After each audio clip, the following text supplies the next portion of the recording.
भेजने में कामयाब हो जाओगे? मैंने तुम्हें क्या कुछ नहीं दिया, तुम्हारी हर ख्वाहिश पूरी की। वह मेरी सबसे बड़ी भूल थी। तुमने मेरे ही हाथों मेरी तमन्ना को मरवा दिया। क्या तुमने मेरी हर शर्त मानने का वादा नहीं किया था? मैंने तुमसे नहीं कहा था कि तुम मुझे हर रात मांस लाकर देना? मगर उस वक्त मुझे यह नहीं पता था कि वह मांस इंसान का होगा। तभी अचानक उन परछाइयों में से तमन्ना की परछाई निकलकर प्रतीक के सामने आ गई। रागिनी सही कह रही है प्रतीक, तुम इस गोल घेरे से बाहर आ जाओ। मैं तो हमेशा रागिनी के साथ ही रहूंगी। तमन्ना को देखकर प्रतीक का विश्वास डगमगाने लगा।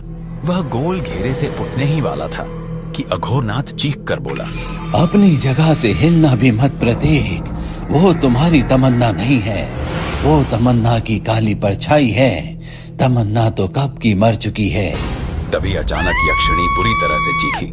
उसके चीखते ही एक भयानक हवा का तूफान आया और सिंदूर उड़ गया। गोल घेरा टूट गया। यक्षिणी और उन परछाइयों ने देखते ही देखते सोहन को चीर फाड़ कर रख दिया। यह देखकर अघोरनाथ की आंखों में खून उतर आया। प्रतीक ने जब अपनी बलि के लिए हामी भरी तो यक्षिणी के चेहरे पर एक भयावह मुस्कान उभर आई।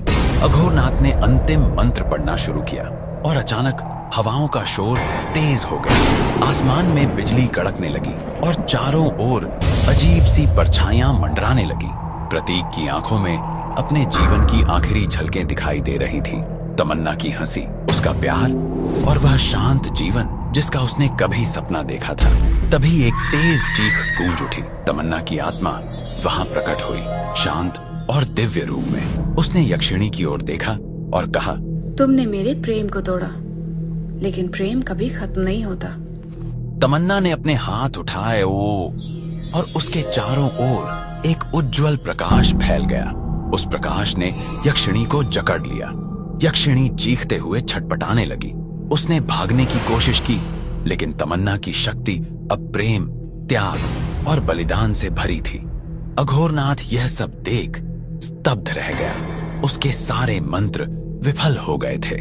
ये कैसे संभव है? प्रतीक ने तमन्ना की ओर देखा। उसकी आंखों में आंसू थे। तुम्हें खोने का दर्द सहा, लेकिन तुम्हारा प्यार मुझे यहाँ तक ले आया। तुमने मुझे कभी नहीं खोया था प्रतीक, मैं हमेशा तुम्हारे साथ थी। अंतिम प्रकाश फैलते ही यक्षिणी और अघोरनाथ दोनों एक तेज धमाके के साथ गायब हो गए। हवाएं थम गईं, जंगल में शांति लौट आई। प्रतीक अकेला खड़ा था। तमन्ना की आत्मा ने धीरे धीरे उसकी ओर देखते हुए कहा, अब तुम्हें जीना है प्रतीक।